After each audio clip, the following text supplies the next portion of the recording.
আসসালামু আলাইকুম। আজকে ছোট করে একটা পুডিং বানাবো। আমি যেভাবে পারি ওভাবেই বানাই। দেখেন আমি কিভাবে বানাই। এখানে চিনি দিয়ে ক্যারামেল করে পরে বাটিটা করে নিলাম। এখন এখানে চিনি ঢেলে এখন ডিম দিয়ে দেবো আমি 3 থেকে 4টা ডিম দিয়ে থাকি।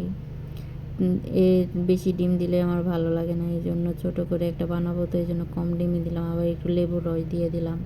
লেবুর রসটা দিলে ডিমের গন্ধটা আসে না, এই জন্য দিলাম। এই যে হয়ে গেছে, এখন এটার ভিতরে দুধ মিক্স করে এখন এটা ঢেলে দিব এটার ভিতরে। আমার হাজব্যান্ডের অনেক পছন্দ পুডিং, এই জন্য মাসে আমার 3 থেকে 4টা বা 5-6টাও পুডিং বানানো লাগে।